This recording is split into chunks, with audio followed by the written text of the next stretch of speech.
Welcome to Interview Insights, a program created by the U.S.-Italy Forum of Washington, D.C. The Forum is headquartered at the School of Advanced International Studies of Washington, and I'm Claudia Flisi, a journalist and an alumna of SAIS, the School of Advanced International Studies. Our guest today is Andrea Vosti, a Swiss journalist who recently returned to Switzerland after 6 years as U.S. correspondent for RSI, Radio Svizzera Italiana. He's written a book called America First about his experiences, and it's insightful, not only for a Swiss audience, but also for Americans and others who want to understand the paradoxes of the United States today. Welcome, benvenuto, Andrea. Our first question is a fairly obvious one. Why did you write this book? You're a journalist by profession, but why, after 6 years in the US, did you come back, and what was your objective in writing this particular book, America First? It took me a few months to really start writing the book. It was only in mid-June this summer that I actually started writing the book.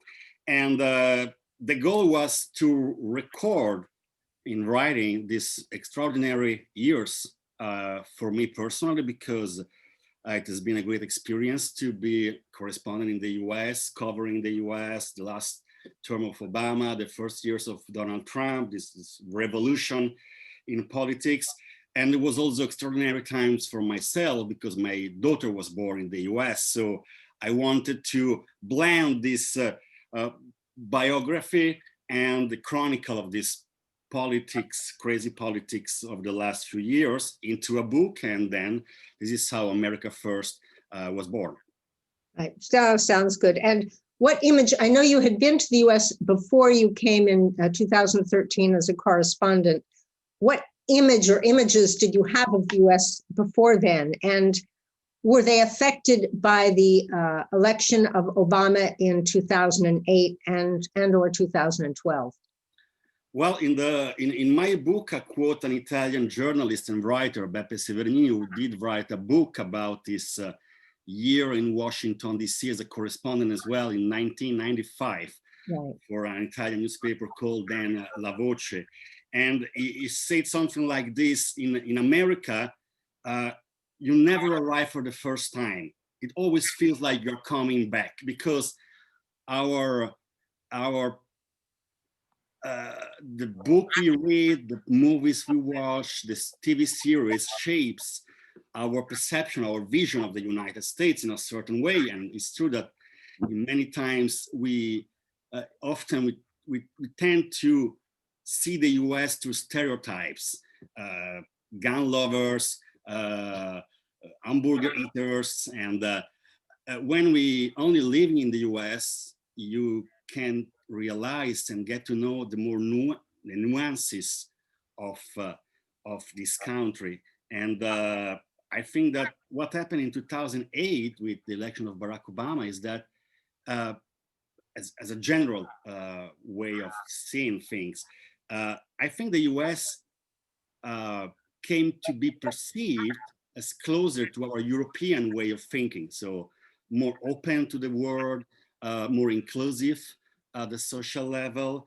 And so I felt this connection arriving in DC in 2013, the second Obama term, that America was going the same direction. And then in 2016, an earthquake happened, and then all this narrative about this new America, more liberal, more open, collapsed overnight.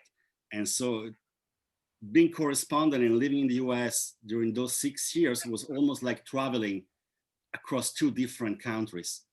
Right, that came across to some extent in the book, but you did, unlike many Americans, you did travel across the US and not only also the surrounding countries, but you traveled across the US. So did you have a sense of the deep fissures that you refer to often in the book between the divided left, divided between progressives and the moderates, like AOC on the left and Biden as a moderate, and the increasingly radical right?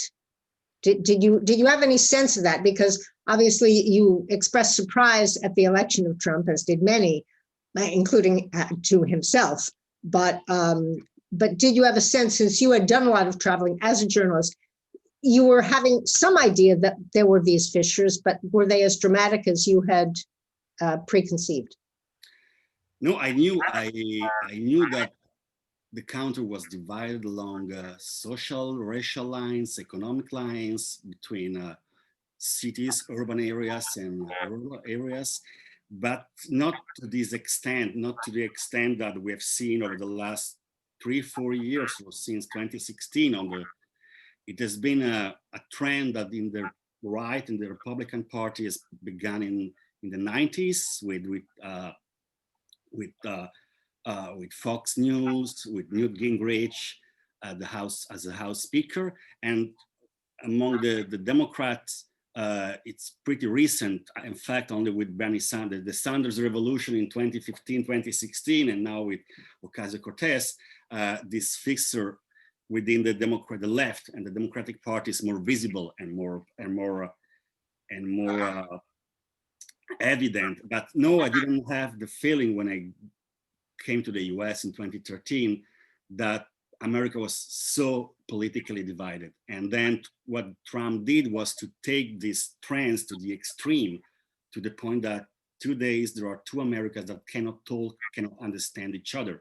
And this is this extremization of this radicalization in politics, but also within the society, is something pretty disturbing and very challenging for the US democracy, I think, and I fear. And have your views of the U.S. I've read the book, but perhaps you can explain with more detail your sense of the U.S., your opinion, your views. Have they changed? Were they modified over the course of the 6 years? Aside the surprise that Trump was elected, but reactions to his election and more recently the reactions to his defeat, have they changed, or how have they changed your views of the U.S., which at the beginning, according to what you wrote, were pretty optimistic and flag waving and happy and Obama and kumbaya? Yeah.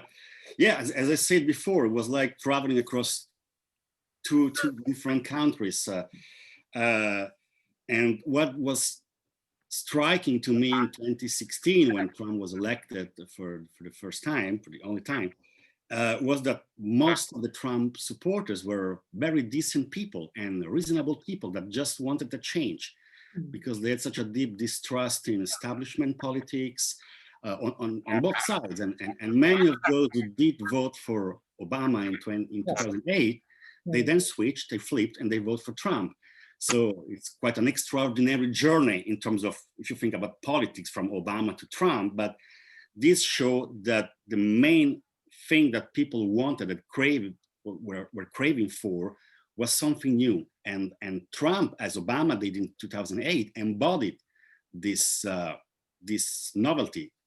It was not part of the establishment. It was something new. It wasn't dependent on big money and big spenders to do his campaign. And so the same urgencies had two completely different outcomes in 2008 and 2016. And what is striking again is that the result of Trump in this election, because he lost, but he lost winning more than 70,000 votes, which means that a lot of people in America still believe in Donald Trump. And maybe Trump as president will exit the White House on January 20th. But Trumpism as a social phenomenon and political phenomenon will continue to survive. And the big question is to see what the Republican wants to do with this guy, because he was able to kind of kidnap the party for 4 years. And do the Republican want to become a Trump party for the next decade or so? Or will they get rid of this personality that is too big to fit into a party that wants to be a party that can have a dialogue with the other side as well? But one of the things that Trump did was essentially co-opt the Republican Party. But as you've observed in the book, he's not exactly a master of the details and refinements of managing either a political campaign or a political apparatus. Might this bode against his taking a long-term charge, aside his age, might this bode against it because you actually need to maneuver the levers, and he's had no interest in maneuvering the levers. He's a phenomenon. He's got charisma. He's got, 72 or 73 million people who voted for him. But that doesn't mean you know how to manage the Senate the way Mitch McConnell can do it. Might this work against him in terms of a long-term takeover of the party? I'm not sure about that. It's a very difficult question. Sure. It depends also really if the Republican leadership wants to become vocal in his dissent of Trump rhetorics, in Trump style of leadership. But the fact is that Trump is a master in self-promoting himself, is a master in communication. He has proven that. He knows that. He knows that more than 70 million people did vote for him. He has more than 90 million followers on Twitter. So it's a huge potential that he wants to benefit. He will continue to benefit from economically, maybe launching a TV network with his name, more conservative than Fox News, or launching a candidacy for 2024. The very same day that Joe Biden was sworn in, it's very likely that Trump may announce his political future. So it really depends on how Trump does want to capitalize on this huge potential he has in terms of followers, and what the Republican Party wants to do with its larger than life figure.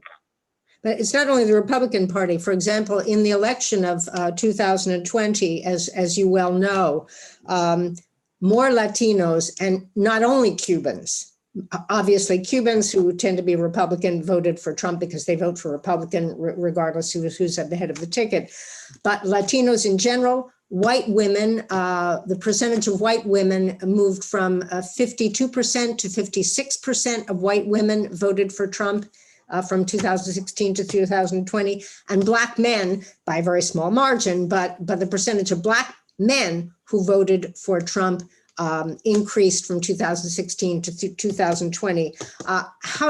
Since you've traveled a lot and you have a better sense of the US maybe than I do, who was born there, how would you explain this kind of a paradox? Well, it is a paradox because it is true that the Republican Party has become more inclusive. If you look at this data you just mentioned, compared to 2016 or 2012. And I remember when Mitt Romney lost the election against Obama in 2012, the Republican Party underwent a very in-depth analysis of what went wrong and what the party had to do to become more inclusive, to appeal more to middle-class white women with university degrees. And then Trump arrived, and basically what he did was the opposite of what the party wanted to do in his plan, roadmap for the future, and then so it's quite a mystery, to why more Latinos did vote for Trump. I think that maybe one of the reasons is if you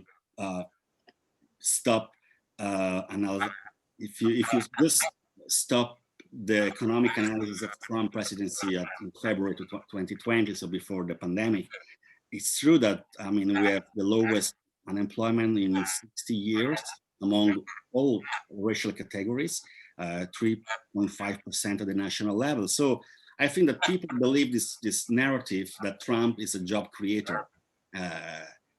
And so they trusted him more in terms of benefiting the economy of the country and the middle class compared to the Democrats. But it's a mystery because Trump did everything he could to try to divide the country, not to unite the country. And for him to become more inclusive as a president for the Republican Party, it's a paradox. Right. No, and I don't have the answers either. You do talk about Trump in the book having transformed the GOP and the country, not from your point of view, not necessarily for the better in 4 years. Wouldn't you think that the Democratic Party also shares some of, I don't want to say blame, but responsibility for lack of a clear message or for not having convinced their former supporters, their usual sustainers, that they represented a better solution to the problems that you've alluded to both here in our discussion and in the book, that they are also responsible for not having refined their message and having had a good organization to balance out what was going on in the Republican Party? Well, I think that the main mistake of the Democrats has been to, in a country that is still craving for something new, for a change, and that the distrust towards establishment, Congress, the institution in general is so low. Is so they try to put all the cards into the candidacy of a guy who's 77 years old and embodies the establishment itself. Has been a senator for 30 plus years, and so there was nothing new in the Democrat messaging in this election that could generate some enthusiasm for Joe Biden. The only novelty was Kamala Harris, and I think this did resonate among lots of people in the US, and she did help boost the Biden ticket thanks to her energy, the fact that she's the first. You think she boosted the ticket? I did, yeah, I do, yeah. Because I've heard from people who've said, well, I voted for Biden in spite of her because I couldn't stand Trump, but I'm not convinced about her because they felt that she was too close to the AOC, the super progressive left-wing side of the Democratic Party. And some people, America is a pretty conservative country overall, has a lot to do, a lot common with Switzerland in that regard. And they voted for him in spite of her, not because of her. And I noticed she seemed to be kept more under wraps than one might have thought, whereas Pence was always front and center with the evangelicals. I mean, never overall, but with the evangelicals, they were pushing him because he was a better front man for the evangelicals than obviously Trump was. But Kamala, not necessarily. I've also had some Black friends and Black commentators speculate on the fact that she wasn't that popular with the Black vote, and that's why she didn't get any further with the nomination process than she did, because she didn't have that much support even among Blacks, Caribbeans, and Indians, and that. So that you say she was a plus for the ticket, kind of. I think she did. I think she was a plus in terms of persuading more younger people, younger electorate to vote for the Democrats. Right. And also those who felt that Joe Biden was not a good choice because it does not represent anything new for the country, for the party, that she could be, the sparkle of something new in this ticket. And I think, most young people I spoke to, or my friends, they were pretty energetic about and happy about Kamala because she could compensate. She had what Joe Biden didn't have, a more youthful, energetic way of being a politician. And but you're right. I think that they both compensate pretty well. If you look at the Trump-Pence ticket, it's two old white men, and then of course Pence compensated the fact that Trump is not really a religious, pious person, but at least it's one man, one woman, a white man from the East Coast, and a daughter of immigrants from the West Coast. So it's more representative of the country as a whole, I think. And that, I do think, still helped the ticket to win the presidency. Right, no, I agree. In terms of diversity, it does represent, and of course, you don't go into this in the book because it stops really with the election, with the nail-biting election of Biden in 2020. But his cabinet seems to represent in spades the diversity of the United States. I don't know if that'll be something that you deal with in a next book about the United States or not, but there's certainly a lot of diversity, a lot of women, which of course I know. Yeah. A lot more than. I mean, I think it's from what we see so far, it's a better mirror of the American society. So it's diversity, and it's a good first step. And I think that probably, as most people said, people did vote for Joe Biden and Kamala Harris, but they did vote against Donald Trump. So it was a referendum on Donald Trump, on his style of leadership, on his policies. And I do believe that most people also, because of the pandemic, they just wanted to hit the pause button and go back to some sort of normalcy and to think about what do we want to become as a country? How can we heal our divisions? Which America do we want to be on the world stage? Should we be more open again? Should we lead the world again, or should just shut the doors and the windows and be America first forever? And I think most people were kind of lost because they didn't know exactly which country they were living in anymore. And so I think the fact that Joe Biden is not a revolutionary, will not be a revolutionary president, it will mainly try to go back to the old normalcy of the Obama years, but at least the country will have the time to think about what the US wants to become and how Americans want to deal with their deep divisions within their society. Right. One hopes that will be the case. Going from something general to something a little more specific and related to Switzerland, gun control, you devote one chapter to gun control, specifically Columbine and the horrors of school shootings in the United States, which are almost, not completely, but almost unique to the United States. What insight can you, as a Swiss person, which also has a very high rate of guns in homes for very specific historic reasons, but you do have a very high rate compared to Italy, for example. What kind of advice can the Swiss give or reflect on to the United States in terms of gun control and gun sanity?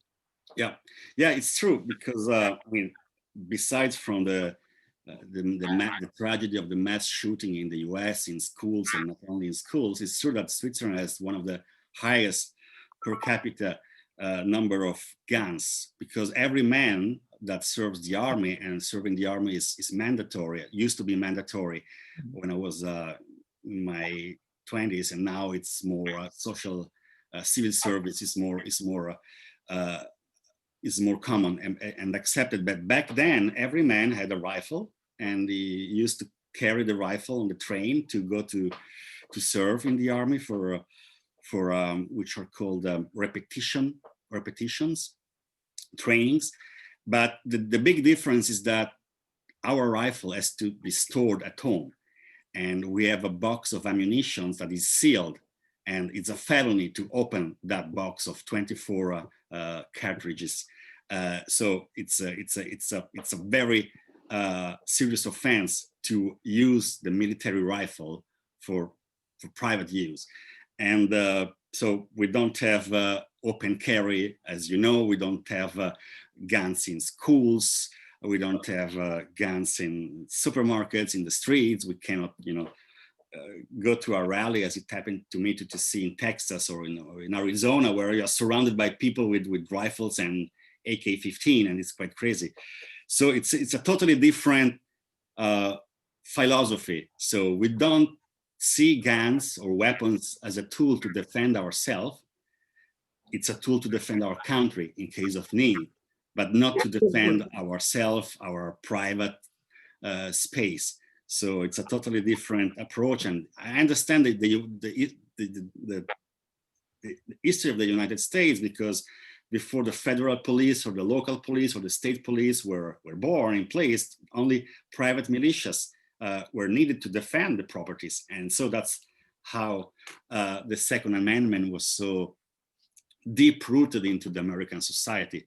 Is not the case in Switzerland. So we will use eventually the rifle just to practice sometimes and to defend our countries, and which means we will never actually use it in a combat zone.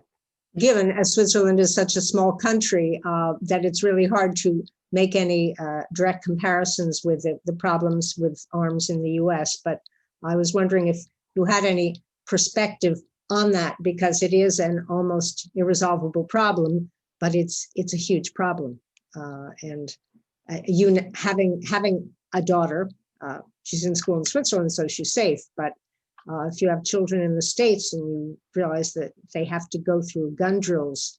Yeah, it's it's mind-boggling. It's mind-boggling. Yeah, I don't see any way out of this madness, because unless politics really want to change legislation to make it much harder to get hold of guns, to buy guns, and also high-capacity magazines with rifles that should be used only in combat zones and not in the streets or to protect our properties. So it has to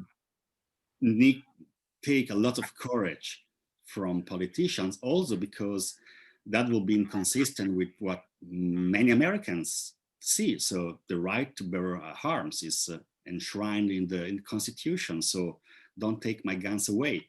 And I don't see a solution. I hope that I was very moved after the Parkland shooting in the high school in Florida, how these students, 17, 18 years old, they really started a national movement. And because they were victims, it was impossible to blame them from being politicized. They were just victims of this madness of guns, always ending up in the wrong hands. And their message was loud and clear. Something needs to be done. And I mean, you have to protect us because we are the future. So hopefully this generation will spread these wings and these words, and this message will resonate more in the coming years. Now, you write very movingly about them. And there was also another incident that you wrote movingly about that affected me also as a journalist, where you write about seeing Ben Bradley at the famous American journalist, Ben Bradley, journalist, editor, guru of American journalism.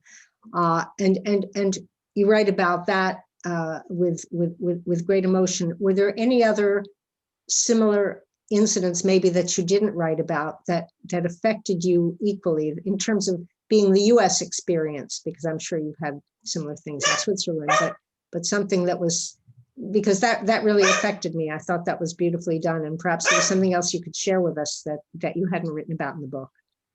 Yeah, I mean, that encounter, even if we didn't speak, because Ben Bradley died 10 days after. Yes. I had a glimpse of him through an open door in his residency in Washington DC, a beautiful house in Georgetown.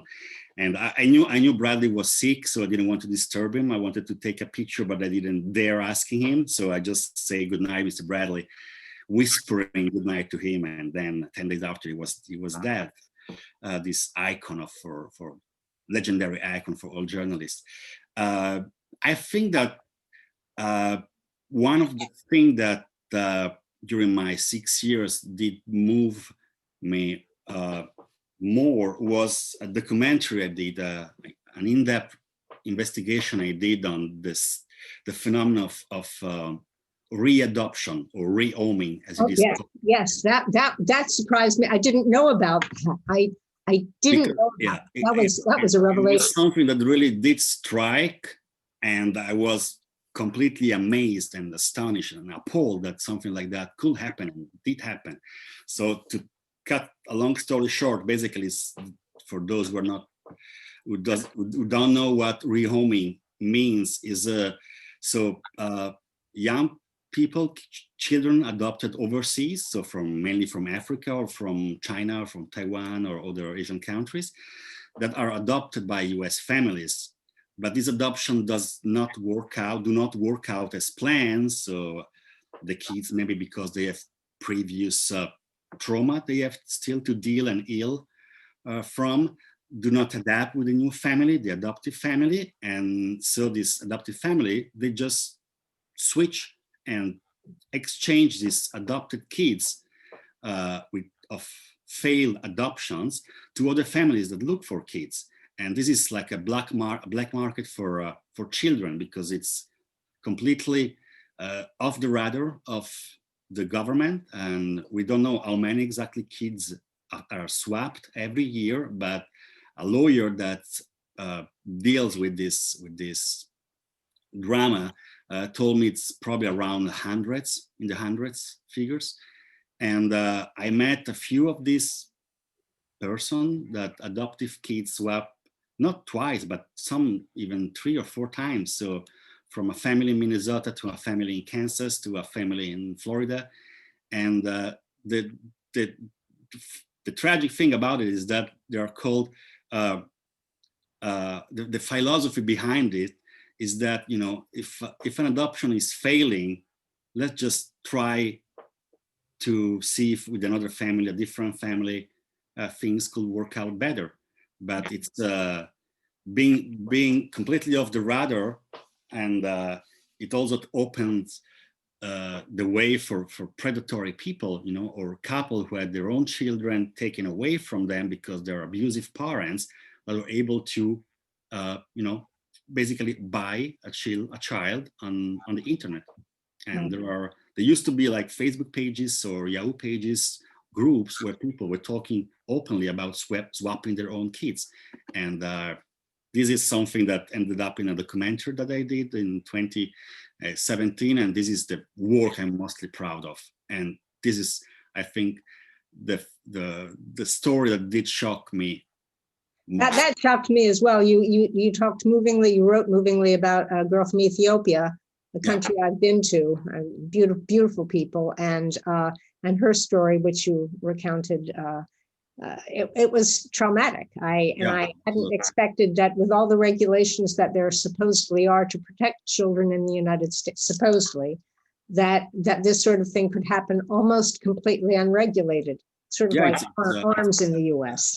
As a lawyer in North Carolina, in Tallahassee, Florida, told me it's easier to swap kids than dogs or cats. Than dogs, right? And as a dog owner, that I related to that as well. So I found that very disturbing. To close, because we don't have much more time, any specific takeaway about future optimism or pessimism for the U.S.?